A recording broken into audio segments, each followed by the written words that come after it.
How you guys doing today? It's Anthony Ganji. Welcome to another episode of Chair Talk. Guys, as you know, earlier today, and I did a video on it, right here, Jake Haro, Rebecca Haro have both pleaded not guilty for the murder of their child, Emmanuel. As of now, the child is missing.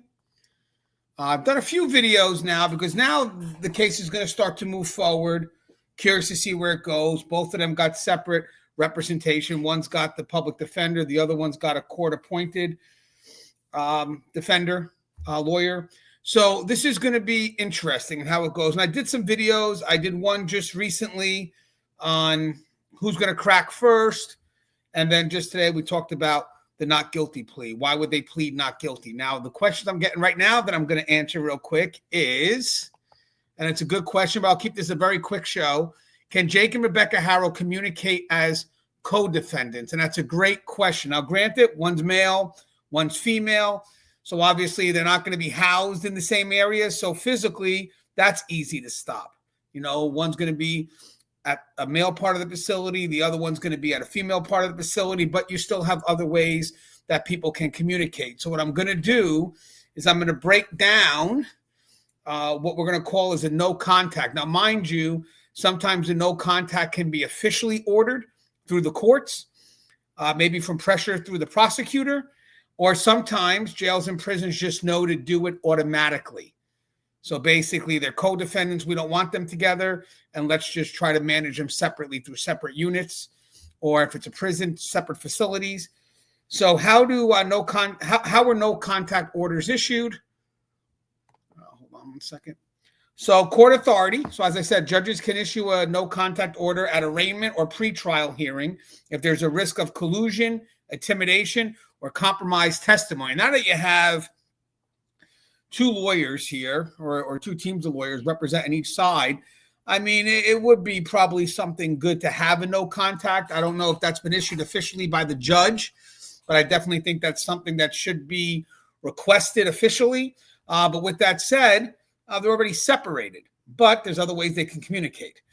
Then you have the prosecutor request. Prosecutors often request it in a high profile or violent cases to preserve the integrity of the trial. So that could be a request by the prosecutor. And guys, if they're looking to eventually flip one of them, which in my case, as I mentioned, on my perspective, I think it's going to be Rebecca, then yes, I would think it's best for them to make sure they issue that no contact, because outside of the jail or prison trying to do it, technically it's officially from their standards, but really unofficially, then you get the support from the court. So you can start holding people accountable if they violate it. That's the key. So the jail and prison may be able to, manage it, but it's really not as official as a court order, because when it comes to a court order, you can hold people responsible if they violate. So I'm going to assume that that's something that they should be working on, because again, if you start working your angle out with one of the two, let's say Rebecca, from my perspective would be Rebecca, you got to be careful who she talks to. You don't want what you're trying to do, your strategy, to be pushed to the other side. And then I said jail policy. Even without a formal order, the jail may separate co-defendants under classification rules to stop them from influencing each other. I want to talk about the communication rules. So direct communication, once in custody, Jake and Rebecca cannot freely talk. Jail calls, visits, and mail are monitored, and their stuff is going to be definitely monitored. They are going to be flagged. So their mail is going to, be looked at. Conversations that are recorded are going to be heard as well. So I think we have that part, or the jail or prison will have that part pretty much covered. Now, granted, when you close off official ways to communicate, then people start becoming a bit inventive and they find unofficial ways. So you always have to be wary that when you close one door on one side, people are going to try to open up doors in other areas. That's why sometimes it's better to deal with the devil you know than the devil you don't know. But in this case, they gotta eliminate that communication, as I said, from the phone, from the mail, keep that monitored. But now they're going to have to be wary of all the communication that goes on from the left and the right, third-party communication, talking to the media, and we'll get to that. But indirect communication, they may be tempted to use friends, family, or acquaintances as go-betweens. Guys, they have the same circle of people. They may also try to send signals through media statements, knowing the other side will hear it. Guys, Sometimes people get very open with the media when they have a co-defendant because they know they could say something to the media and then the media can run out there, put it out there, and next thing you know, they're communicating through the media. Oh, she's a good person. Oh, he's a great dad. Did they mean that, or are they just communicating, letting them know I still want to have that hold on you from the Jake's perspective, and I'm still influenced by you from Rebecca's perspective. Consequences for violating no contact. So new charges, co-defendants risk obstruction of justice or witness tampering charges. So granted, if they ever decide to turn one, let's say in this case, they turn Rebecca, she does become a witness, technically. So now if he tries to make an effort to communicate with her, could be obstruction of justice, could be witness tampering. Stricter custody, they could be moved into higher security or have privileges restricted. If there's a chance that I feel that they're still going to communicate and I can't stop it, then they're not going to get any chance to communicate. No more phone calls, no more letters going out, and they can do that. Trust and believe they can do that. So granted, that would be very troublesome if they try to go ahead and play the system, start reaching out to third parties, start making it a little bit more complicated for enforcement or the investigative division to kind of keep track of what they're doing. So if the investigative division says, hey, this is too complicated because she's still talking to this one, she's still talking to this one. So at this point, to keep the integrity of what's going on, to make sure that things are correct, no more communication. Rebecca, no more emails, no more mail, no more phones, no more tablet. Jake, the same thing.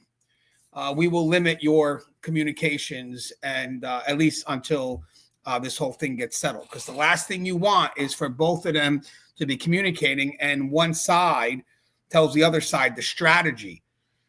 And then harm to defense. Judges may allow evidence of violation harms to defense. Judges may allow evidence of violations damaging their credibility and hurting their cases. So that's actually a good thing too. So if they do try to violate communication, then that will be used and say, hey, listen, at this point here, you also try to make an effort to communicate when you were not supposed to communicate, which could have influenced our client, our state witness, if you will.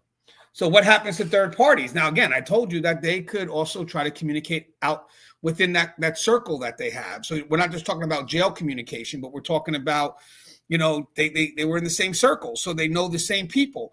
So if a family member, friend, or associate knowingly passes along messages, they can be charged with aiding and abetting obstruction or conspiracy. So once that no contact's in place, they need to make it known that there's no contact in place. And then people that violate it get held responsible too. Aiding and abetting. Unwitting involvement. Even if they are manipulated or pressured into it, they may still face investigation and legal trouble and loss of trust. Jail staff may also restrict or block their visitation and phone privileges, making future contact harder. Yeah, we're going to keep that integrity going too. We have control. So now not only are we not going to do phones, not only are we not going to do mail, no more visits. You'll get your legal visits. We can't stop that. And media, you got to be careful because we really can't stop the media. But if we feel that you're messing with the integrity of our case, well, we can make efforts to stop that 100%, because trust and believe the media is a big outlet for them to communicate to each other. And a lot of people may not realize that. So the media will be quick to put a story out there and the prosecutor may be sitting there like, did they just put that out there? Did they just put that out there without anyone's permission? And that's why we got to be careful of also what we say here in these communities, because sometimes there are strategies that are really not meant to be released. And I want to just mention one last thing. We have the role of separate lawyers. So Jake's lawyer only protects Jake. Rebecca's lawyer only protects Rebecca. And we discussed that in the last episode, so please watch that. And they cannot trade strategies unless both agree. And even then, it's attorney to attorney, never defendant to defendant. And again, when they're approaching their case, Rebecca and Jake, they cannot be sharing strategies. So if they decide to, again, it'll be the attorneys that will be speaking. I wanted to add that in there too. Hey guys, let me pose a question to you guys, see what your thoughts are on this question. And then I'm going to sign off and hopefully I'll get a guest and we can explore the not guilty plea and then maybe also this as well. Maybe I'll work with Russ or Joe or Gary. But the question I want to pose to you guys, if you guys want to answer, is should third parties like friends or family face criminal charges if they're manipulating to carry a message between co-defendants, or should the burden fall on the defendants themselves? Technically, it's going to be shared, but I love your thoughts. As always, guys, stay safe.